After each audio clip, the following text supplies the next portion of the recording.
भाग एक यात्रा का रहस्य। मेरे सफर की एक सच्ची कहानी। कभी कभी जिंदगी हमें ऐसे रास्तों पर ले जाती है जिनका अंदाजा हम सोचकर भी नहीं लगा सकते। मैंने हमेशा यात्राओं से प्यार किया है। नई नई जगहें देखना, लोगों से मिलना और अनजाने रास्तों पे कदम रखना मुझे हमेशा आकर्षित करता रहा।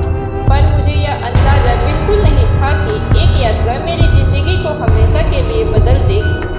ये कुछ साल पहले की बात है। गर्मियों की छुट्टियां थी और मैं लंबे समय से पहाड़ों की यात्रा करना चाहता था। दोस्तों ने कई बार मना भी किया कि अकेले मत जाना, पर मुझे अकेले घूमने का ही शौक था।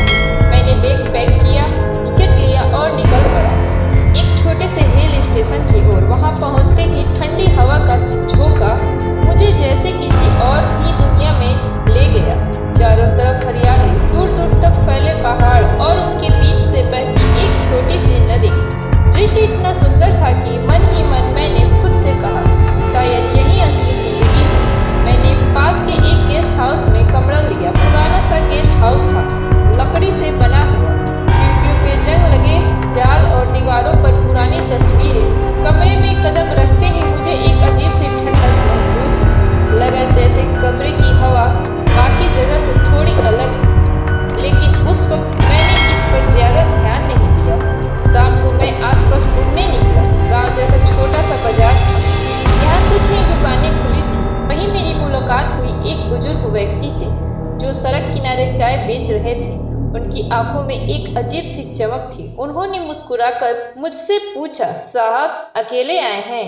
मैंने सिर हिलाया और चाय का ऑर्डर दिया। उन्होंने चाय बनाते बनाते कहा, यहाँ आने वाले हर मुसाफिर को पहाड़ कुछ न कुछ दिखा देता है, कभी अच्छा कभी बुरा। उनकी यह बात सुनकर मैं हैरान हुआ। मैंने हंसते हुए कहा, मतलब क्या? यहाँ भूत प्रेत की कहानियाँ हैं? बुजुर्ग ने गहरी सांस ली और धीरे से बोला, कहानी नहीं साहब, हकीकत है। लेकिन जो देख लेता है उसके लिए यह सफर कभी पहले जैसा नहीं रहता। उनकी यह बात सुनकर मैं थोड़ा सिहर गया, लेकिन मन ही मन उत्सुक भी हुआ। आखिर क्या हो सकता है यहाँ? गेस्ट हाउस लौटकर मैं जल्दी सोने की कोशिश करने लगा, लेकिन रात जैसे जैसे गहरी होती गई, कमरे की खामोशी और बढ़ने लगी। करीब आधी रात को अचानक मेरी नींद खुली। मुझे ऐसा लगा जैसे खिड़की के बाहर कोई खड़ा है, पर जब मैंने उठकर देखा तो अंधेरे में सिर्फ पेड़ों की परछाइयाँ थी। मैंने सोचा शायद मेरा वहम होगा, लेकिन तभी मुझे कमरे के कोने से धीमी सी दस्तक की आवाज आई। टक टक। मैं चौंक गया। दिल की धड़कन तेज हो गई। धीरे धीरे मैंने बैग से टॉर्च निकाली और कोने की ओर रोशनी डाली, पर वहाँ कुछ भी नहीं था। मैंने खुद को समझाया, थकान की वजह से दिमाग खेल कर रहा है, और वापस बिस्तर पर लेट गया। अगली सुबह जब मैंने तय किया कि पहाड़ों के बीच ट्रेकिंग के लिए निकलूंगा, गेस्ट हाउस के मालिक से रास्ते के बारे में पूछा तो उन्होंने मुझे एक पुराना नक्शा दिया। नक्शा देखते ही मुझे अजीब लगा। कागज बहुत पुराना था, पर उस पर स्याही के धब्बे थे। मालिक ने कहा, यह रास्ता आपको जंगल के बीच ले जाएगा, लेकिन ध्यान रहे वहां जाते समय कोई भी निशान ना तोड़े और सूरज ढलने से पहले वापस लौट आए। उनकी गंभीर आवाज में एक चेतावनी छिपी हुई थी। मैंने नक्शा बैग में रखा और निकल पड़ा। रास्ता बेहद खूबसूरत था। पेड़ों के बीच से आती धूप, चिड़ियों की आवाज और दूर से बहती नदी की गुनगुनाहट, सब कुछ किसी फिल्म जैसा लग रहा था। पर चलते चलते मुझे एहसास हुआ कि नक्शे पे जो रास्ता बना है वो असल रास्ते से थोड़ा अलग जा रहा है। नक्शे में एक जगह लाल रंग का गोला घेरा बनाया गया था, जिस पर कोई नाम नहीं लिखा था, बस इतना लिखा था, मत खोलो। जिज्ञासा ने मुझे रोकना मुश्किल कर दिया। मैं उसी दिशा में बढ़ा।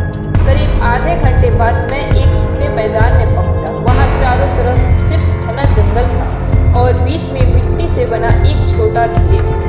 ऐसा लग रहा था जैसे किसी ने सालों पहले यहाँ कुछ दफनाया हो। ढेर के ऊपर कुछ पुरानी लकड़ी के टुकड़े और पत्थर रखे थे। मेरा दिल जोर जोर से धड़कने लगा। क्या यही वो जगह है जो नक्शे पर बनी थी? मैं नीचे झुककर मिट्टी को छूने ही वाला था कि अचानक पीछे से किसी के कदमों की आहट सुनाई दी। मैंने पलटकर देखा, वहाँ कोई नहीं था, लेकिन जब मैंने दोबारा उस ढेर की ओर देखा तो वहाँ मिट्टी के ऊपर एक पुराना डायरी रखी हुई थी। मैंने कांपते हाथों से डायरी उठाई, कवर हटा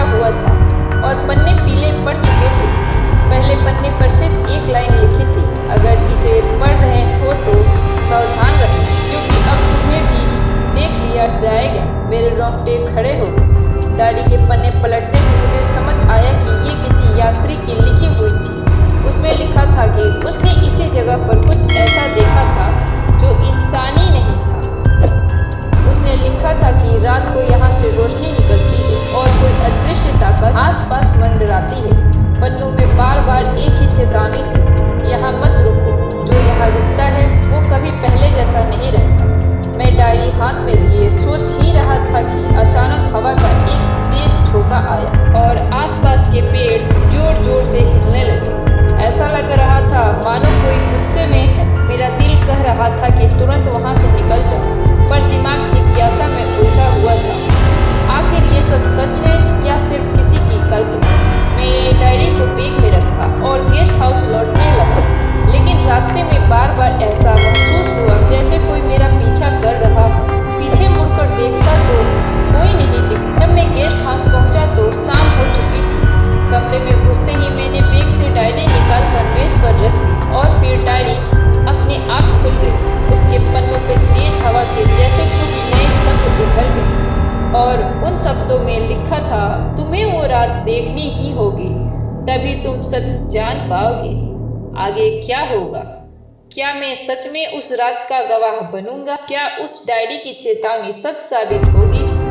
और वो रहस्य क्या है जो इन पहाड़ों के बीच छुपा है? इन सवालों का जवाब आपको मिलेगा भाग 2 में।